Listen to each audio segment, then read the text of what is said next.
Hi there, and thank you for joining me for another episode of Total Ramblings. It's just gone 8:15 on Saturday, the 31st of May, and I have just finished watching the last episode of this series of Doctor Who, episode 8 of this series. And if you haven't yet seen this episode of Doctor Who, or if you don't want to be spoiled by what I'm about to say, then I would suggest you go off and watch it and then come back to me, because there's going to be some massive spoilers in this episode and of Total Ramblings. And I am somewhat in shock with what just happened. So we start off with, we ended the last episode with the Doctor on a balcony of the Bone Palace falling to the ground, and the world, London, is collapsing around him. And so we pick up from that point, and a door opens behind him. The Ranis refer to it as a magic door. And it's Anita from the Time Hotel with the door into said Time Hotel. Anita from the episode Joy to the World, the Christmas episode, with whom the Doctor spent a lot of time. And she basically rescues the Doctor. And then suddenly we are with Ruby as she wakes up in bed. And we jump to Belinda as she wakes up in bed. The Doctor isn't with her, or as she believes, her husband John, he isn't with her. And we've been reset to May the 23rd. And apparently this has happened hundreds of times. The day keeps resetting. Anita reveals that she is pregnant. The Doctor says, a little bit creepy, someone else was happy to see you. I'm like, okay, yep, let's move on from that. And basically, Anita, as I say, explains that the world keeps resetting. They are in the year 4202, but the world keeps ending in 2025. But she knows all about TARDISes and Time Lords now, because she spent her time looking for the Doctor. And we have a few flashbacks of her opening a door from the Time Hotel into various past episodes of the Doctor's life, including some Daleks. We finally get some Daleks in a Ncuti Gatwa story, although the Doctor doesn't meet them. It's a very nice flashback to Day of the Daleks. And basically the Doctor explains that the day needs to keep repeating itself because it gets thinner and thinner and thinner, so that the Rani can look underneath reality into this underverse and find Omega. Although the Doctor pronounces Omega, and we know it's pronounced Omega, as Omega. He stops doing that after a while, but that was slightly off-putting because we know it's pronounced Omega. Everyone's called him Omega. Anyway, basically, the Rani, the Rani says to Mrs. Flood, who's also the Rani, how, you were supposed to be following the Doctor. How did you not know about this alleged magic door? And she's like, well, I had Christmas off. But in the meantime, they have located Omega. Anyway, if I just trying to remember what happens next. Yes. So sorry. Yes. The Doctor and Anita take a Time Hotel doorway into Poppy's room where Belinda is, and Conrad's back on the TV because the date's been reset now and the whole day's replaying itself. Belinda is kind of insulted that Poppy is not real. And the Doctor changes his clothes out of the sort of clothes from his Wish World persona, John Smith, and brings Poppy and Belinda back to the Time Hotel, where, of course, they're now back into a sort of reality. Belinda remembers who she and the Doctor are, but Poppy is also definitely real, right? And we're seeing the theme of this episode now, because obviously in the last episode, the Doctor said, Poppy is real. We jump to Kate at Unit, and doorways from the Time Hotel start to open, and essentially reality kind of comes flooding in to the Unit HQ, where they've all been in the sort of Wish World personas, and mugs start to smash through the floor, and the Doctor explains that the giant sort of skeletons that we see walking around, they're called bone beasts, and they're from the Underverse, and it's where you have a collision between two universes, and they kind of act like antibodies, which is kind of a concept we've seen before in the episode Father's Day, where time is kind of out of joint. We kind of get these creatures that kind of feed off of time. That's kind of the impression I'm getting, and they're there to sort of try and clean up. Anyway, Unit, now operational, sends a signal to the likes of Mel and Ruby and Shirley to wake them up and get them back to Unit HQ. The Rani, meanwhile, visits Conrad because the Rani doesn't know where the Doctor is, and she says, find the Doctor for me. This whole universe, this whole world is in your mind. You've got to find him. And then we're back at Unit, and the Doctor is instructing Susan Twist to build a thing. It looks like a cube, a room. It looks a bit like the Pandorica, but we find out what that is in just a sec. Anyway, we have a whole lot of exposition, and the Rani teleports in, and the Doctor kind of talks with her and says, how did you escape the destruction of the Time Lords? And she says that she saw this genetic explosion coming, and she used a time ring. Time rings first introduced in the Doctor Who story Genesis of the Daleks, where the Time Lord that gave the Doctor his mission to destroy the Daleks gave the Doctor a time ring so he could get back to the TARDIS. Obviously, that was the start of the Time War. But also, we've seen Captain Jack from the Time Agency with a similar sort of device for travelling through time. Then Mrs. Flood arrives, and we have an interesting chat about Omega, which is basically where they say that he has been bound and banished. We've got a bit of retconning here going on with Omega's backstory. Omega was a stellar engineer, a Gallifreyan stellar engineer, who basically was able to use incredible technology to harness the power of a star, and which gave the Time Lords the ability to travel through time and to control time and space, and as such was the first Time Lord. And he got sucked into the world of antimatter doing this because it was a very dangerous job. And basically he has been imprisoned in the world of antimatter ever since, and has been trying to get back. I don't know where this stuff is coming from about him being bound and banished because he was, insane. I don't get that. That's totally contrary to all previous screen appearances of Omega. I don't know whether this is coming from a Big Finish thing or what. I don't know. It doesn't fit with the canon. Anyway, the Rani's plan is to use Omega as a gene bank to resurrect Gallifrey. And the unit sort of personnel say, well, hang on, we've got two Time Lords here, the Rani and the Doctor, and, they're sort of saying, you suggest we mate?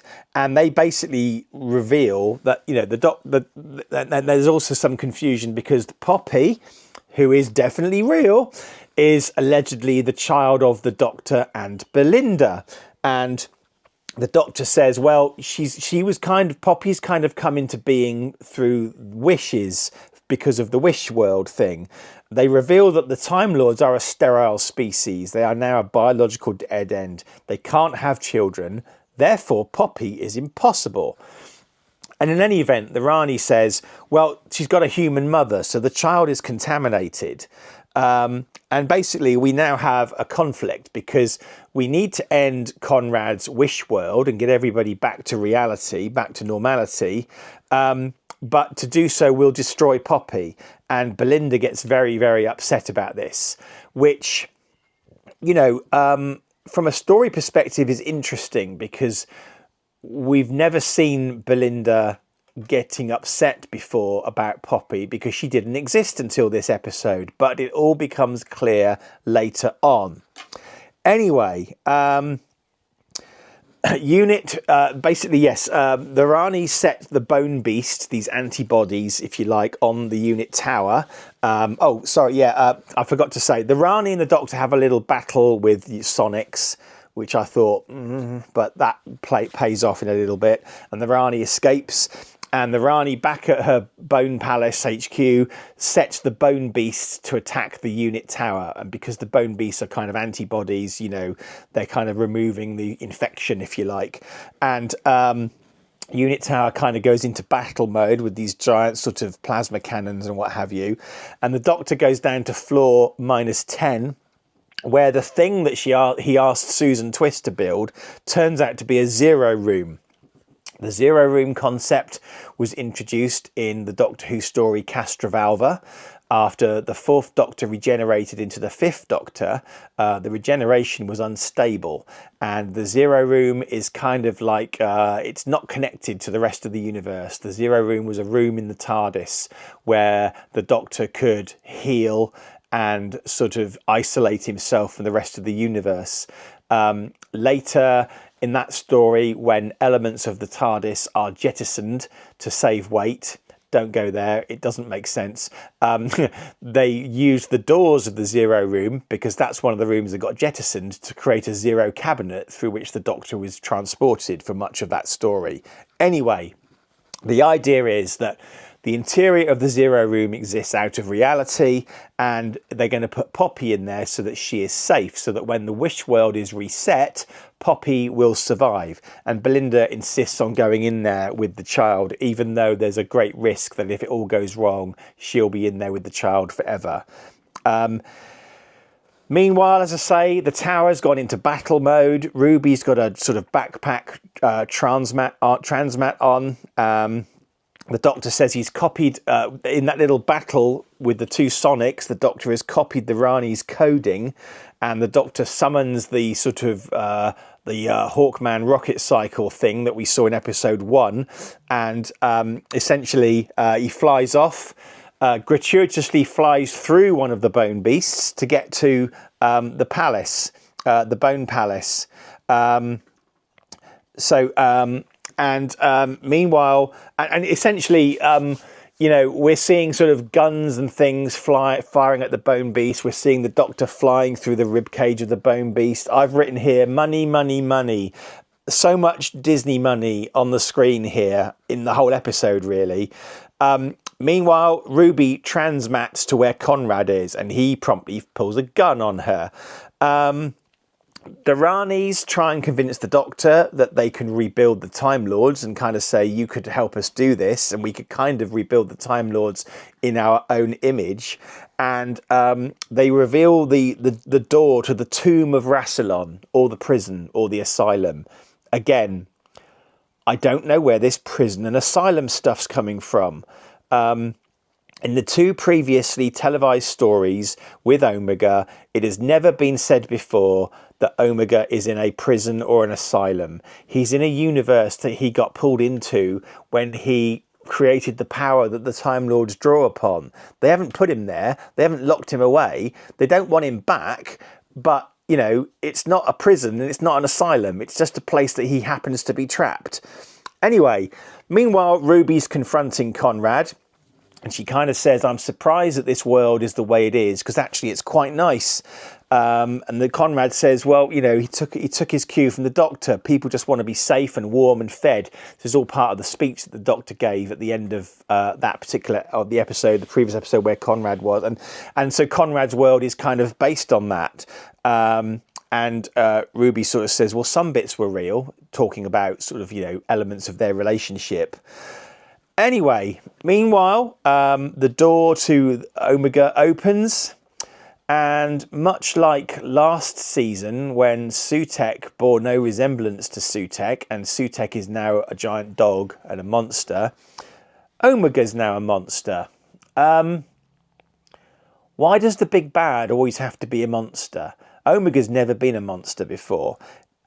Anyway, they kind of hang a lampshade on this by saying, what is this? And the Doctor says, well, Omega's been in the Underverse, and that's the land of legends. And essentially, he has become the legend that you've all been saying he is. He is the mad god. Omega wants to basically devour the Time Lords, and he promptly eats the Rani. Mrs. Flood, the only Rani left now, picks up the time ring, which conveniently fell off of the Rani's arm, and promptly buggers off. Quite glad to see that Mrs. Flood survives as the Rani, because, as I said before, I think Anita Dobson was done dirty here by, having someone usurp her as the Rani. She's done 2 seasons of work as Mrs. Flood, as we now know, / the Rani, and suddenly had the role, taken away from her. So I'm glad that she's kind of around still. Anyway, she has quite a funny line. For any Americans watching, there was a British TV series, a very long-running series called The Two Ronnies, starring Ronnie Corbett and Ronnie Barker. And one of their phrases would be, and it's good night for him and good night for me. So Mrs. Flood says, so much for the two Ronnies, and she says, and it's good night for me, and vanishes. Meanwhile, the Doctor is backed into the giant clock on the wall, which is partly made of the Vindicator device, which suddenly has the power of 1 billion supernovas and is able to drive Omega back into his tomb, and the door is closed. The Vindicator was just a device to triangulate May the 24th on Earth. I don't know why it suddenly has the power of 1 billion supernovas. I've got to say, that sounds a bit like a J.J. Abrams kind of script, if I'm honest with you, where everything has to be amped up to the nth degree. 1 billion supernovas. Yeah, all right. Okay. Anyway, Ruby, meanwhile, transmats behind Conrad and takes the baby, and she wishes for Conrad to be happy, which is nice, because, as I've said on many occasions, I just want to punch Conrad's face in, but she wishes him well. And the Doctor comes in and basically they decide to end the Wish world, and the palace starts to vanish, but it turns out the TARDIS is there, and I think the Rani was using the TARDIS's power to create the Bone Palace. I think that's the implication. And the Doctor wishes for no more wishes so that this whole situation can't happen again. So, Poppy is safe. She is still alive because she definitely exists. And the baby who was kidnapped, who was the god of wishes, who no longer has any power, is given to Ruby's mum to look after. The Doctor waves his Sonic in the air and says the paperwork is sorted. Okay. It can do paperwork now, can it? It's just, I don't get it. It's not a magic wand, guys. Anyway, and we're back on the TARDIS, and the Doctor and Belinda start making plans about, because Poppy's there, about going off to Neptune and places like that. And Ruby's watching, and they take Poppy's coat off because it's quite warm. And for some reason, as the Doctor and Belinda are talking to each other and Ruby's watching, they're handing the coat back and forth and folding it. And as they fold it, it gets smaller and it gets smaller and it gets smaller, and eventually it disappears. And Poppy's gone. And Ruby says, where's Poppy gone? And they go, who's Poppy? The cot's still there, but they've forgotten her. The Doctor, meanwhile, takes care of some business from episode 1 of this series. There was the name of the star name thing, which the robots found. The Doctor throws it back into space because the Earth has now been restored and they need to find it again. And now the cot's gone. And Ruby is getting very, very, very distressed now because, she remembers Poppy. For some reason, she was a person who could remember what the real world was like when Wish World was happening. And, she doesn't understand why, but she can seem to remember when things have changed. And she's now the only one of the 3 that remembers Poppy. And the Doctor says, I think your memory's scrambled. Anyway, they arrive back at Unit HQ and we go to midnight, and it's finally May the 24th. They say the world's a little bit glitchy. Ernest Borgnine, I think they said, was still alive. We see Conrad, who's now quite happy in a job, being happy, not being Conrad like as he was. No one remembers him as he was. But no one remembers Poppy. And Ruby is very, very upset now. And she basically says to the Doctor there's another reality. We've lost somebody. We've lost Poppy. And the doctor says, time has shifted by 1 degree. And basically he resolves to sort this out. And the doctor leaves and drops a comment in the TARDIS console room that I like this face. And then Jodie Whittaker appears, previous doctor. She appears and she basically says there's a time schism and she's been pulled out of her reality into the now. And essentially our doctor, the current doctor, says that he wants to force a regeneration to pour enough energy into the vortex to kind of bring back Poppy. And there's a nice little interchange between the two doctors.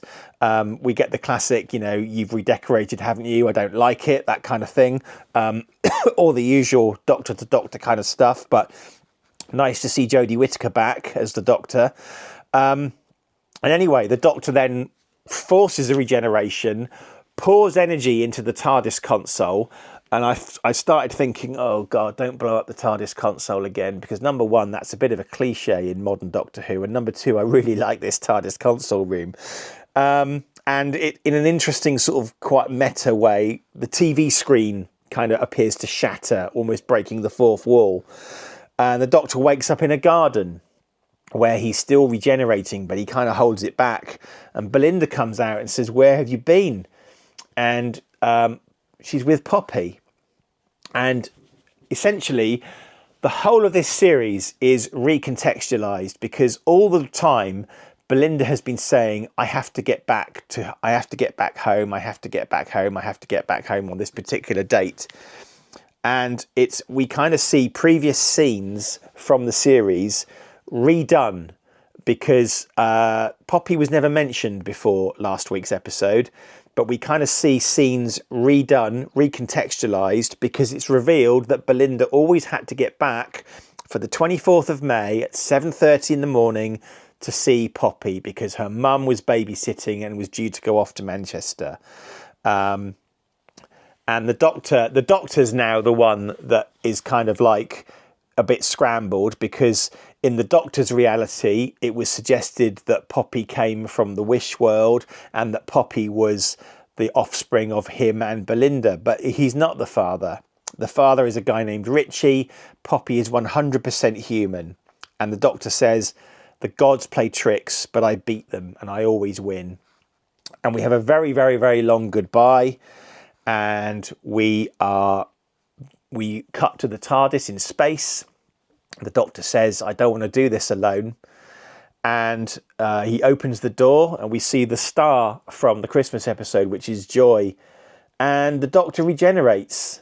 And regeneration energy goes everywhere. And I'm hoping they don't blow up the TARDIS. And we have a new Doctor. And it's Billie Piper, who played Rose. Billie Piper is Doctor Who. Everybody, the 16th Doctor is Billie Piper. And my mind has blown. My mind has exploded.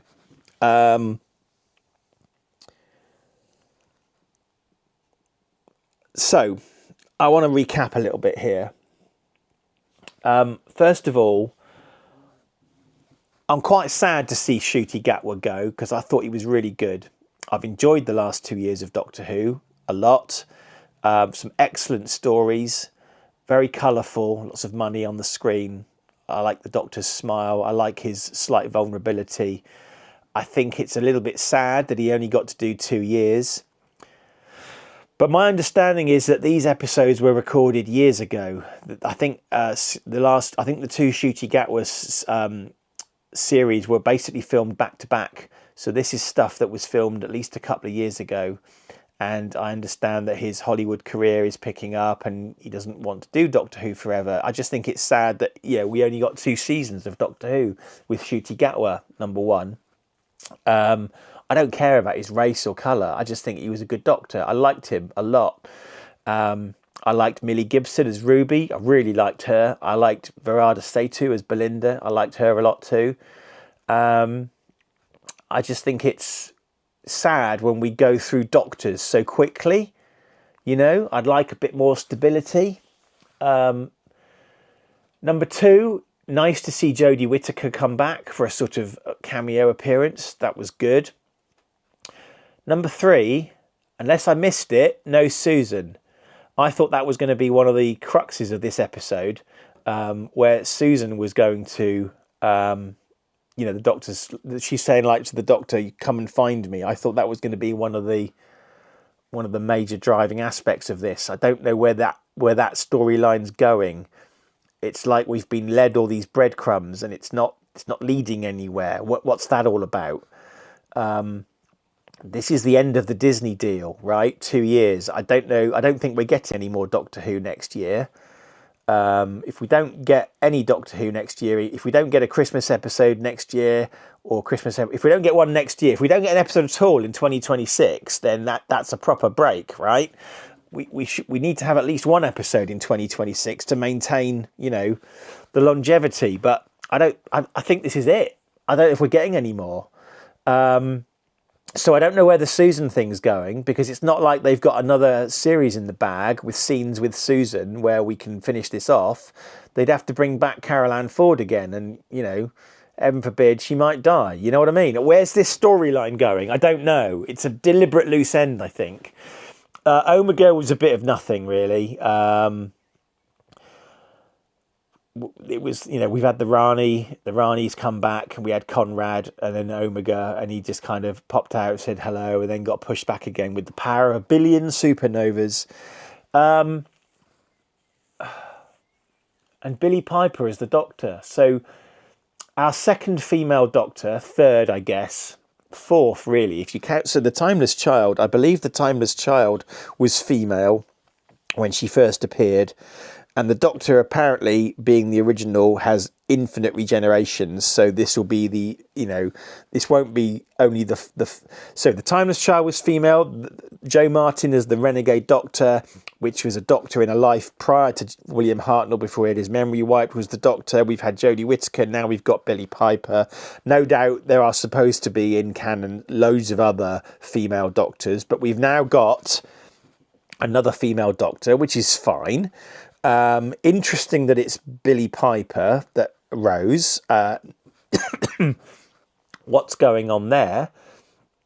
And given that we apparently have a production break now, is there any guarantee that she'll even come back? Because how can you sign on contractually to film a series when you don't even know if that series is going to happen, let alone when it's going to be filmed? But anyway, no particular issues with Billie Piper coming back. Just kind of interesting. Interesting in a David Tennant coming back kind of way. Why do we keep revisiting old faces? I don't know. What's going on there? Has this been done for shock value? I don't know.